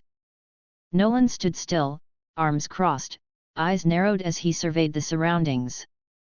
His mind was always working, analyzing, considering the best course of action. Mark was beside him, his face a picture of concentration as he took in the alien world, his thoughts no doubt racing as he considered their next steps. Battle Beast, as always, stood off to the side, arms crossed, looking impatient as if itching for the next fight. I still don't understand why the Viltrumites are targeting this planet, Mark said, breaking the silence. What's so special about Traxon? It doesn't seem like the kind of place they'd go for. Nolan turned to his son, his expression grim. It's not always about the planet. It's about what's on the planet. The Viltrumites don't just destroy for the sake of it, they conquer for a purpose. And we need to figure out what that purpose is before it's too late. Battle Beast's voice broke in, his tone rough. Planets are weak. People are weak. That's why I fight. I crush the weak. It's what I do. Mark shot Battle Beast a sideways glance. That's not always the answer, Battle Beast. There's more to it than just smashing things. If you destroy everything in your path, you'll end up losing sight of the bigger picture. Battle Beast gave a scoff, his gaze hardening. Bigger picture? I only see one thing: power. If you have enough strength, you don't need to worry about the details. Nolan let out a slow breath, his voice calm. Strength is important, yes. But it's not everything. Without strategy, even the strongest will fall. Battle Beast grinned, his teeth flashing in the low light. Strategy is good for when you can't crush your opponent. I don't mind a fight. I'll take down anyone, anytime.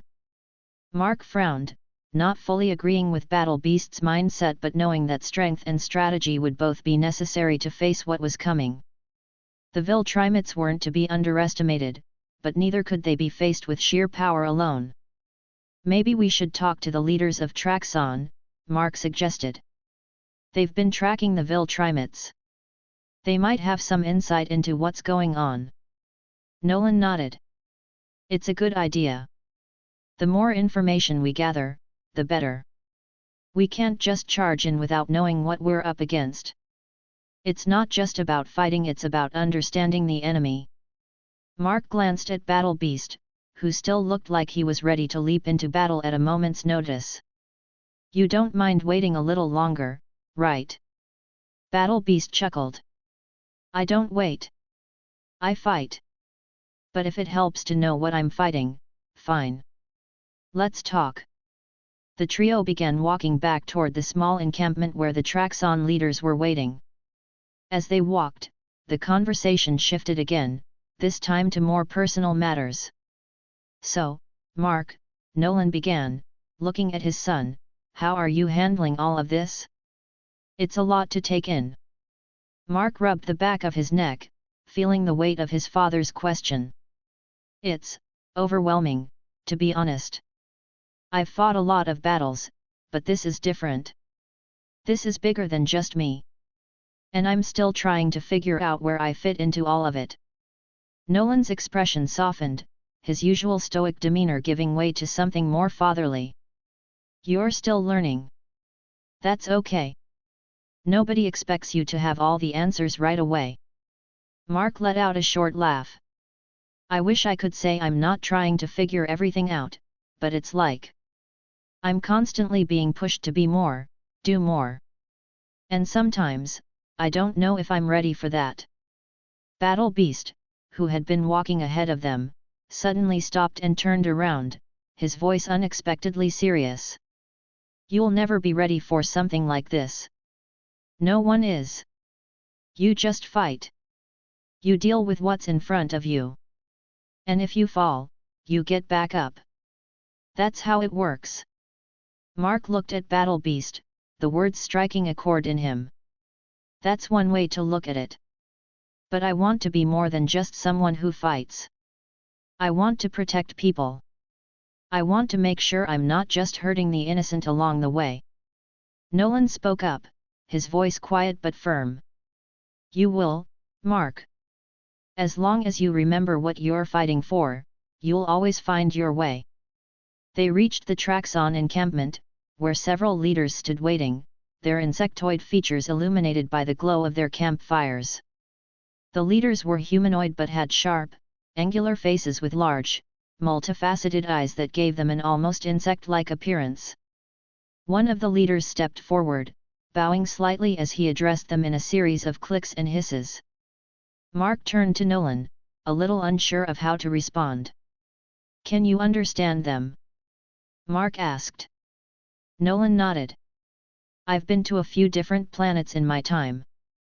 I've picked up some languages. The leader spoke again, this time in a much clearer, albeit rough, language. We have seen the Viltrumites before. They come in waves, attacking with great force. But they always take something. We believe they seek our energy reserves. It is the only thing they want. Mark's eyebrows furrowed. Energy reserves. The leader nodded solemnly. Yes. Our planet is rich in a rare form of energy. The Viltrumites are known to strip entire worlds of their resources. They have attacked many before. Nolan crossed his arms, his gaze intense. And you haven't been able to stop them. We have tried, the leader said, his tone tinged with frustration. but they come in greater numbers every time. We are not strong enough to repel them. Battle Beast let out a low growl. That's why I'm here. Nolan shot him a look. Patience, Battle Beast. We need to think about this before we act. Mark looked at the leader. How many times have they attacked? 3 times, the leader replied. Each time, they take more. Mark's expression hardened. We won't let them take anything else. Nolan nodded, his voice resolute. We'll stop them. But we need to know everything about their movements. We need to plan this carefully. The conversation continued as the night stretched on, the group talking through their options and formulating a strategy. As the hours passed, Mark felt a sense of purpose settle over him. He wasn't sure how everything would turn out, but one thing was clear: he wouldn't let the Viltrumites take anything else from the people of Traxon. It was time to fight. But this time, they would do it the right way. Chapter 43, The Long Road Home. The night was calm as the three stood atop a hill, overlooking the planet of Traxon. The stars twinkled in the distance, reflecting off the rippling surface of the alien seas below. The air smelled of unfamiliar flowers, the scent sweet yet foreign, something Mark would never get used to. He stood beside his father, Nolan, who was, as always, deep in thought. Battle Beast was a little farther off, sitting against a rocky outcrop, his massive form outlined against the dark sky, his posture relaxed but alert.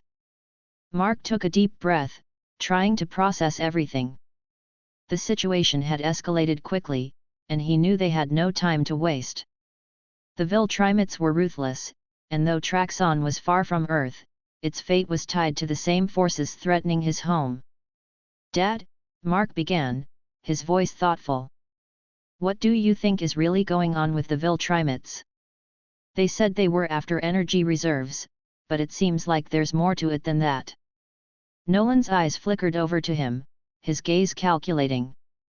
I think we're only scratching the surface, Mark. The Viltrumites are a race built on strength and conquest, but there's more at play here. If they're going after energy reserves, it's likely because they're running out of their own. Something's changing with them. Mark frowned. But why this planet? Why not others with more energy? Traxon doesn't seem to have anything special about it. Nolan's lips tightened as he crossed his arms. Every planet serves a purpose to them, even if it's not immediately obvious. Sometimes it's not about the resources they need control. They want to dominate, to break entire species down to make them weaker, and then strip them dry. Traxon has something they need, even if they haven't realized it yet. Mark's thoughts churned, but before he could ask more questions, Battle Beast stood up, dusting off his worn armor. He walked over to them with his usual intensity. Enough talking. I want to fight. I don't care about the details. I just want to crush something. Mark shook his head slightly, trying to suppress a chuckle. Always the same, hey. Nolan's stern expression softened, just a little. He's not wrong, Mark. Sometimes words don't get the job done. But it's more than just fighting. We need a plan if we're going to make it out of this. I've got a plan, Battle Beast growled, and it involves me getting to hit something. Nolan gave him a side glance but didn't respond. Instead, he turned to Mark. The Viltrumites won't be our biggest issue here. The more I think about it, the more I'm convinced there's something else going on. I just don't know what yet. Mark nodded slowly. So we just keep going, keep fighting them until we figure it out. Nolan's gaze hardened, and he nodded. Pretty much. But remember, every fight is a step closer to the bigger picture. Keep your head in the game. The second we let our guard down, that's when they'll strike. Right, Mark said, clenching his fists. I won't let them win. Not here, not anywhere. They stood there in silence for a while, watching the distant glow of Traxon's capital city flicker faintly beneath the sky. The flickering lights seemed almost peaceful, but Mark knew better than to trust that. Peace was a fleeting illusion, and there was no time to rest now. Finally, Nolan broke the silence. "It's getting late. We should head back to Earth tomorrow. If we stay here much longer, we risk drawing more attention. I'm sure the Viltrumites are already planning their next move."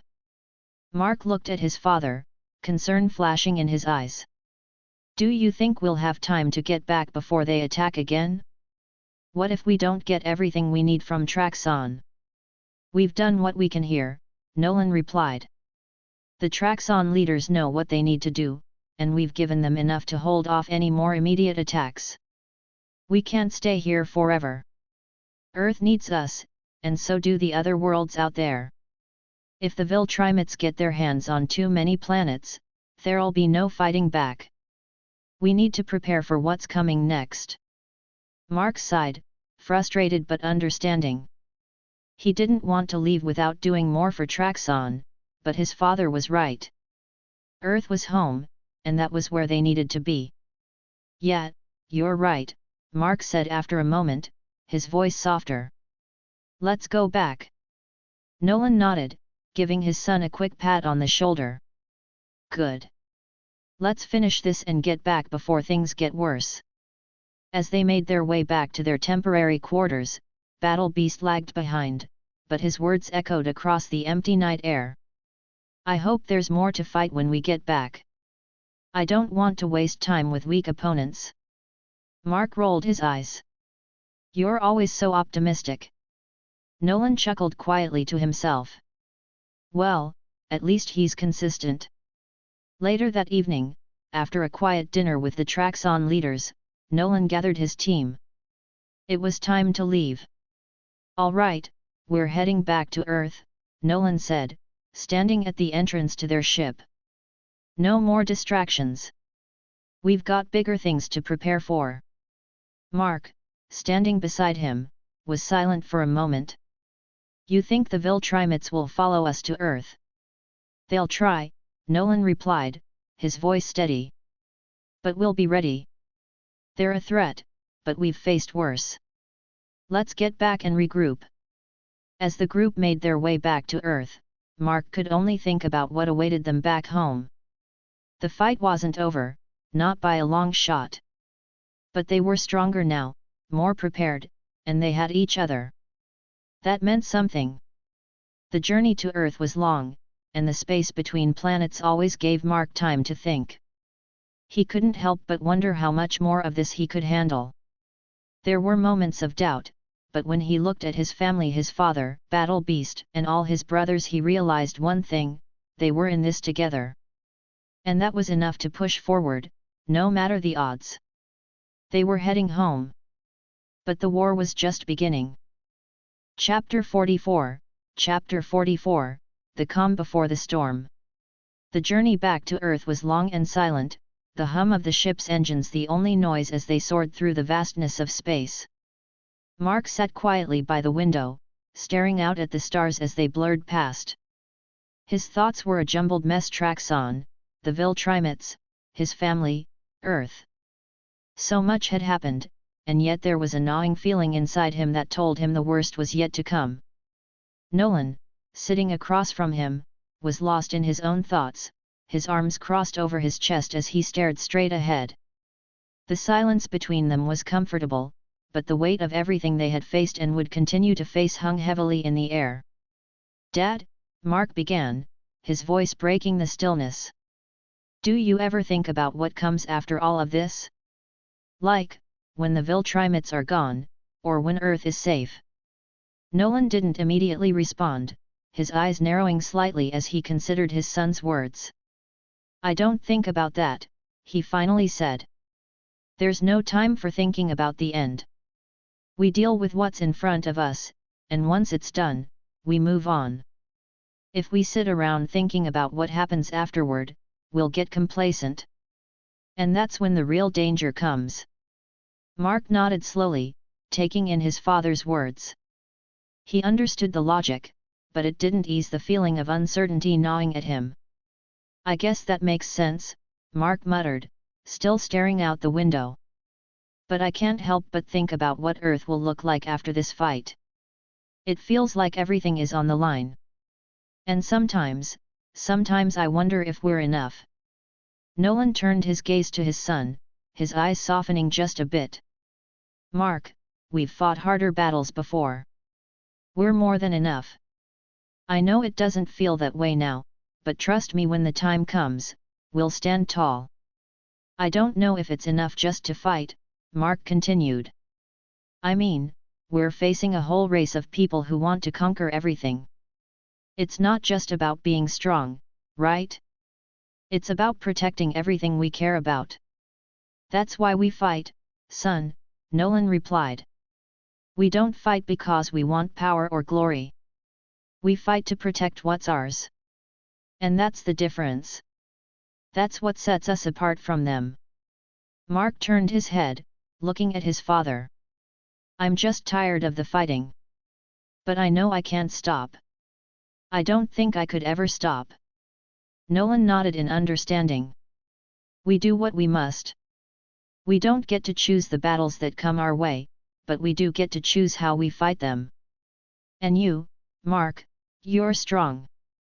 You'll keep fighting because you know what's at stake." As the conversation settled into a comfortable silence, Battle Beast, who had been sitting in the corner of the ship, suddenly stood up and stretched. His massive form filled the room, and his voice, low and gruff, broke the quiet. "I can feel it," he said, his voice carrying an edge of excitement. "We're almost back. And I'm looking forward to the next fight. Can't say I'm bored with this, but it's getting harder to find opponents worthy of my time." Mark gave him a sidelong glance, amused. "You're always looking for a fight, aren't you?" "Better to fight than sit around," Battle Beast responded with a shrug. "That's what keeps me sharp." Nolan raised an eyebrow. "We've got bigger things to deal with than your need to fight every second, Battle Beast." But Battle Beast didn't seem to care. "You said I was part of the family now. Families fight together, don't they?" Nolan smirked. "You've got a point. But if you break anything, I'm holding you accountable." The three of them shared a rare, light-hearted moment, their usual intensity softened by the mundane exchange. For a few moments, the weight of the situation didn't feel as heavy. Then, the mood shifted. The comms system on the ship suddenly beeped, pulling everyone's attention to the screen at the front of the room. The familiar face of Cecil appeared, his expression serious as always. "Omni-Man," he said, nodding at Nolan. "It's good to see you're all on your way back. But we've got a situation." Mark leaned forward. "What happened?" Cecil's expression darkened. "There's been an escalation. Some Viltrumites have managed to break through our defenses on Earth. They're getting smarter. It's only a matter of time before they send more powerful reinforcements. We need you back, and we need you back now." Nolan's eyes narrowed. "I told you, I'm not rushing back unless it's absolutely necessary." "It is necessary," Cecil replied firmly. "The Viltrumites are making their move. We've got to stop them before they establish a stronghold on Earth." Mark stood up. "We'll get there as fast as we can." Before Nolan could respond, Battle Beast stepped forward. "I'm in. Let me crush something. I've been patient enough." Cecil nodded, acknowledging Battle Beast's eagerness. "I knew you'd be ready." As the ship's engines hummed to life, Mark exchanged a glance with his father. They had no choice but to head back to Earth and face whatever awaited them. There was no time to waste. Nolan turned to Mark. "You ready for this?" Mark gave him a determined nod. "I've been ready. Let's go." The ship picked up speed as it zoomed through the void of space, heading back toward Earth. There was a lot more at stake now, and Mark knew they weren't going to have the luxury of taking their time anymore. Earth's fate was in their hands, and they couldn't afford to fail. Back on Earth, the new Guardians of the Globe were already preparing for battle. They had no idea what was coming, but they knew one thing for sure: they would stand together, no matter the odds. The calm before the storm was over. The fight was about to begin. Chapter 45, The Gathering Storm. The tension was palpable as Nolan, Mark, and Battle Beast arrived back on Earth. The familiar blue and green orb was coming into view, and for the first time in a while, Nolan found himself feeling the weight of the responsibility he carried. He looked at Mark, who was already sitting upright, staring ahead with determination. "Mark," Nolan began, his voice soft yet serious, "I need you to understand something. No matter what happens next, we've prepared for this. You've trained, you've grown, and now you're ready. Don't let doubt get in your way when the fight comes. You're not alone." Mark turned to his father, a slight frown creasing his brow. "I get it, Dad. I know what I have to do. It's just, I've seen the Viltrumites in action, and they're not like anything we've faced before. They're ruthless. And I'm not sure Earth is prepared for what's coming." Nolan's gaze hardened. Earth doesn't have the luxury of being ready. It's never been ready for the fights we've fought. But we don't have a choice. We protect this planet, or we let it fall. Mark nodded, his jaw set firmly. "I get it. It's just, I want to be sure that what I'm doing is the right thing. That I'm not just fighting because it's what I'm supposed to do." Battle Beast, who had been silent for most of the journey, leaned in, his deep voice breaking the silence. "The right thing? There's no such thing as the right thing when you're in a fight like this. There's only survival.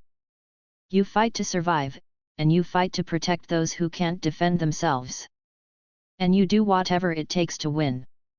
Mark glanced at Battle Beast, who had a raw, unfiltered view of combat. "Yeah, I guess you're right. But it's not just about surviving. I can't stop thinking about the lives we're affecting. If we fail, I don't even want to think about it." "You can think about it after we win," Nolan interjected, his tone firm. "Focus on the fight. The rest will come later." The ship entered Earth's atmosphere, and the sight of the familiar world below brought a mixture of relief and tension. They were home, but the battle was far from over. "Let's move," Nolan commanded, standing as the ship touched down. The ship's ramp lowered, and they were met by a handful of the new Guardians of the Globe, who had already gathered in anticipation. Cecil, ever the strategist, stood at the forefront, his eyes scanning the group. "You're back," Cecil said, nodding at Nolan and the others. "We've got a lot to discuss. The Viltrumites aren't going to wait for us to be ready. They've been sending scout teams to Earth, and every time they attack, they're getting stronger. We need to hit them hard before they establish a foothold." "Sounds like we're already behind," Nolan remarked. "What's the plan?" Cecil's face darkened. "We've identified a few key locations where they're operating from. But we can't strike just yet. We need to figure out their numbers, their strength, and their objectives. That's where you come in." Mark stepped forward. "So, we scout. Find their base, figure out what they're planning, and then we hit them before they can do any real damage." Cecil nodded. "Exactly. But I'll need all of you to work together. And I'm not just talking about the new Guardians. I need you all to coordinate with us. Nolan, Mark, you've got the most experience with these guys. I'm going to need your expertise." Battle Beast crossed his arms, his gaze unwavering. "I don't need to be told what to do. I'm in. Let's get to it." Mark exchanged a glance with his father, and Nolan gave him a slight nod. They were ready. But the reality of the situation hit hard. The Viltrumites weren't just another alien threat, they were ruthless conquerors, and they had no intention of letting Earth slip from their grasp. "We'll do it," Nolan said. But I want full intel. I want to know exactly what we're up against before we engage. Cecil met Nolan's gaze, his face serious. You'll have it. But time is running out. Every day we wait, they get stronger. Just then, the ground shook beneath their feet, and the sound of explosions echoed in the distance. Mark's eyes widened, and Nolan's expression turned to stone. Looks like they've already made their move, Nolan muttered. Mark's fists clenched. Let's go. With no time to waste, they immediately set off toward the site of the disturbance. As they flew toward the location, Mark couldn't help but feel a sense of dread. They were about to face an enemy unlike any other, and he wasn't sure if they were ready. But as his father's voice echoed in his mind, telling him to focus on the fight, he steeled himself for what was coming. When they arrived at the scene, the chaos was immediate. The Viltrumites were attacking civilians, their alien forms towering over the panicked people. The new guardians of the globe were already on the ground, engaging the enemy, but it was clear they were struggling. Get in there, Mark! Nolan shouted. Help them out! Mark didn't hesitate. He rocketed into the fray, his fists flying as he took down one Viltrumite after another. Battle Beast followed closely behind, eager for the fight. The new guardians were doing their best, but it was clear they were outmatched. Nolan scanned the battlefield, his eyes locked on the remaining Viltrumites. This isn't good. We need to end this quickly before they bring in reinforcements. Cecil's voice crackled over the comms. We've got backup coming, but it's going to take time. You're going to have to hold them off until then.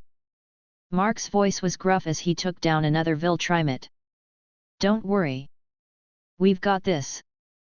But as he landed next to his father, he felt a sharp pang of doubt.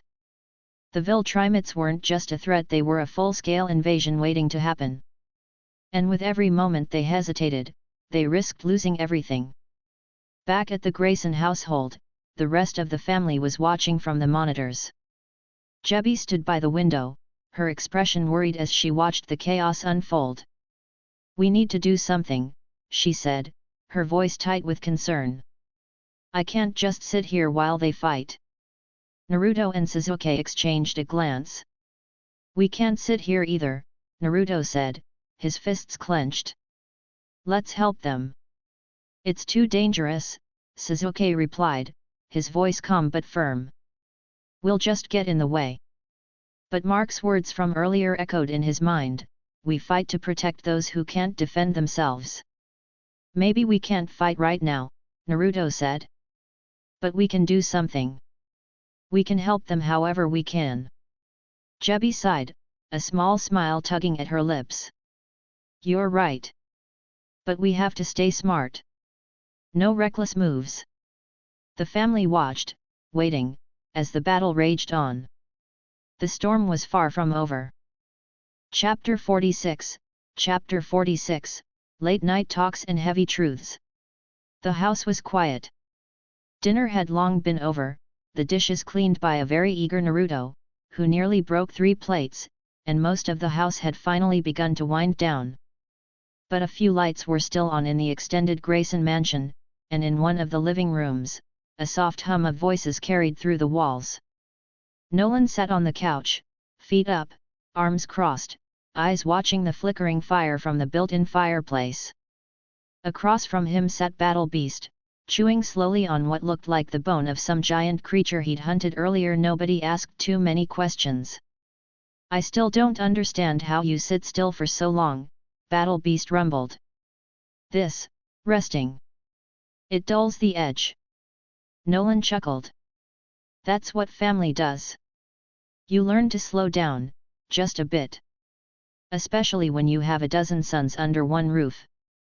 Obito popped his head in from the hallway, raising an eyebrow. You mean 13? You're not counting Alan again. He's off-world, Nolan shot back. Temporarily doesn't count. Obito snorted and wandered in, followed by Itaki and Kakashi, who both looked mildly annoyed. You can't leave the training scrolls scattered around the bathroom, Kakashi muttered, looking directly at Naruto and Sasuke, who were laying upside down on a nearby couch, munching popcorn. It was Sasuke.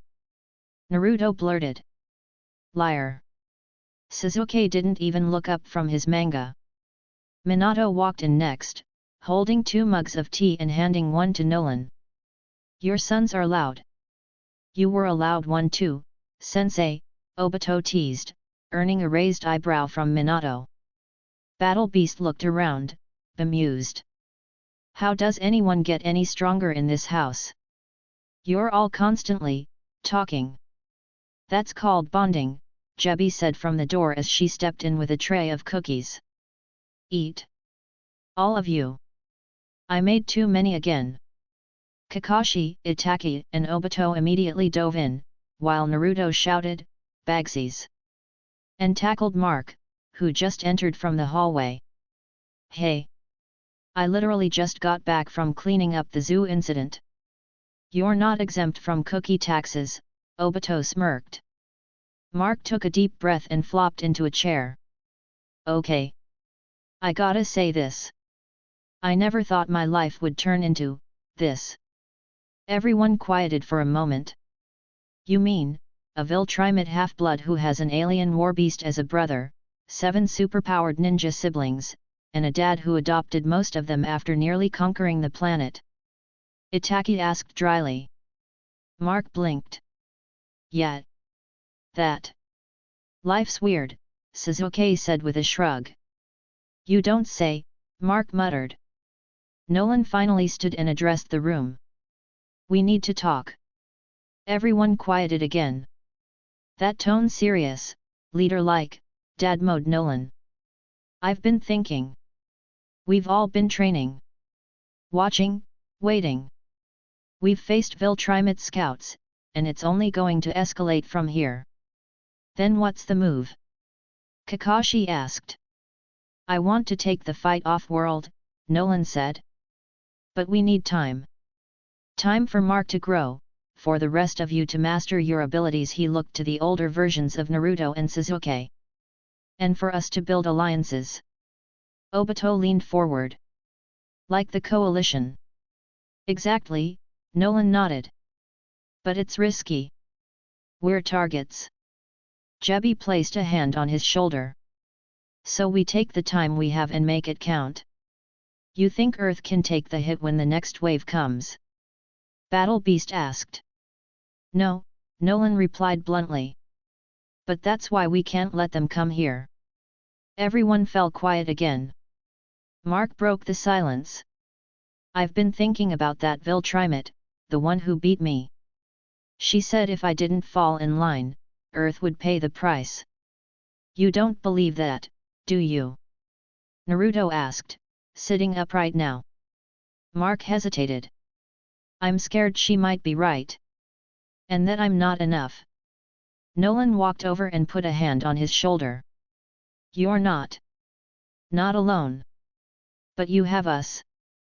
Damn right, Obito added. Believe it, Naruto said firmly. Sasuke rolled his eyes. You still say that? Shut up, Emo King. Minato gave a small smile. We'll train. We'll prepare. And we'll make sure when they come, they'll wish they hadn't. Mark took a deep breath, the weight on his chest a little lighter. Thanks, all of you. Jebi smiled from the kitchen. Now stop brooding and eat more cookies. Or I'm giving the rest to Battle Beast. Do it, Battle Beast growled. I will claim them all. Mark laughed, really laughed, for the first time in days. Yeah, maybe things were crazy. Maybe war was coming. But for now, they had this moment. And together, they were ready. Chapter 47, Chapter 47, Kitchen Talks and Backyard Strategy. The sun filtered through the blinds, casting soft rays over the Grayson mansion kitchen. It was still early, but the house was already buzzing. Naruto and Obito were bickering over pancake toppings, Kakashi was reading the newspaper with a cup of coffee, and Minato was trying to stop Sasuke from using Chidori to toast bread. Nolan walked in, still wearing his sparring clothes, and sat at the table with a tired grunt. Battle Beast followed, slamming a jug of orange juice onto the table like it was a war trophy. "Morning," Mark said groggily, entering last, rubbing his eyes. "Why are you all so awake?" Naruto grinned. "Because some of us aren't half dead from fighting Viltrumites yesterday." "Low blow," Mark muttered, pouring himself cereal. Kakashi looked up from his paper. "Speaking of yesterday, we need to talk about it." "About Anissa?" Nolan asked, instantly serious. Mark nodded. "She said something about Earth paying the price. I can't stop thinking about it." "She meant it," Obito said, his voice low. "The way she looked at you, the way she left, it wasn't a warning. It was a promise." "I still don't get it," Naruto said. "You're her ally, right? Same people, same blood. Why attack you?" "Because Mark didn't fall in line," Nolan said. "That makes him dangerous to the Empire. They don't care about family, they care about obedience." Battle Beast grunted. "Then we destroy them before they come again." Minato glanced over. "It's not that simple. They're a war-hardened race. They don't send their strongest right away. They test. Probe. Let us show our strength." "Anissa was a test," Kakashi added. "A warning shot." Mark looked down. "And I failed it." "You didn't fail," Nolan said firmly. "You lived. You learned. And next time, you'll be ready." Naruto put a hand on Mark's shoulder. "He's right. You got us now." Sasuke nodded, folding his arms. "I've seen you fight. You're holding back." "Because I'm scared." Mark finally snapped. "You think I want to hold back? I'm scared I'll lose control. That I'll go too far like my dad did in the beginning." The room got quiet. Nolan looked down at his hands. Minato finally said, "Mark, fear is human. What matters is what you do with it." "Exactly," Jebi's voice came from behind them as she walked in. "You think any of us had a normal day since you all moved in? My backyard's a ninja arena, my living room's a war council, and I don't even want to talk about the bathroom damage." Everyone chuckled. "But," she continued, "what I've seen in this house isn't just chaos. It's growth. All of you're learning to trust each other. You're a family now. That means when the next battle comes, Mark, you won't be alone." Mark swallowed hard. "Thanks, Jebi." "Now," she clapped her hands, "if anyone wants breakfast, help me set the table. I'm not your maid." Backyard later that day. The sun was high now. Everyone was out back, the lawn buzzing with quiet conversation as Nolan drew something in the dirt. "A rough layout of how a mid-tier Viltrumite team moves," he explained, drawing arrows. "They hit fast, hard, and they coordinate. That's their biggest strength." Obito squatted beside him. "You want us to split them up?" "Yes. Isolate, confuse, overwhelm. Battle Beast, you take the lead when the biggest one shows." Battle Beast nodded. "I will make it quick." Minato rubbed his chin. "And what about the others?" "Distraction teams." Nolan nodded. "Naruto, clones everywhere. Confusion. Sasuke, use your Sharingan to break their patterns. Kakashi, keep your Kamui for emergencies, only do not burn it on a random grunt." Jebi brought out lemonade, sighing. "I've been watching war councils all morning. Anyone want cookies again?" "Yes!" Naruto shouted, instantly running over. Mark stood in the back, looking at the strategy drawing. "So, this is it, huh? War games in the backyard." Nolan stood and walked over to him. You thought war would only happen on battlefields. Mark looked around at his brothers, his team, his family. No. I just didn't expect to feel this ready. Nolan smiled faintly. Good. Then let's be ready for when they come next. Because they will come. And as the sun began to set behind them, the family gathered again, this time, not just for dinner, but for something greater. They were preparing for war. And they would be ready.